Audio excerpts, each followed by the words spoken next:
छोटी इश्का लिखी हुई है और उसके ऊपर लफ्ज़ लिखे हुए हैं।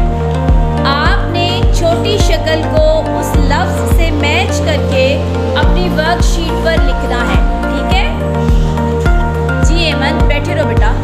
आपके पास उधर देखिए, आपके पास है पहला लफ्ज़ सीन। सीन से क्या लफ्ज़ बन रहा है छोटी शक्ल से? नालैन आप बताएं बेटा। आपके पास है बे। वर्कशीट पे देखें, बे से क्या लफ्ज़ बन रहा है? बे से क्या बन रहा है? ऊपर देखिए लफ्ज़, वहाँ पे देखें।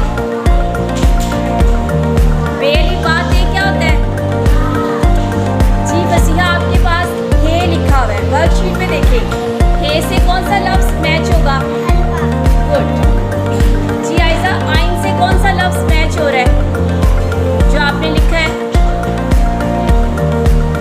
आइन से एनर जी। अर्शिया आप बताएं, लाम से आपने छोटी शक्ल से कौन सा लफ्ज़ मैच किया है? लाम से क्या बन रहा है? लाम अनिफ ला टे है छोटी है टी जी। मनाल, जीम से कौन सा लफ्ज़ बन रहा है?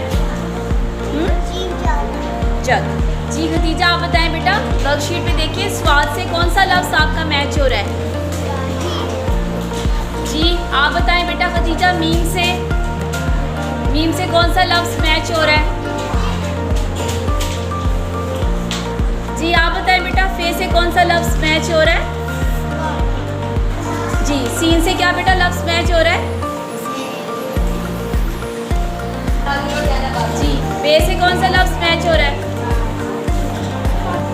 जी? मोहम्मद आप बताएं, हे से कौन सा लफ्ज़ मैच हो रहा है वर्कशीट पर? हलवा जी। प्रेप क्लास ठीक है, आपको बात समझ में आ गई है ना सबको?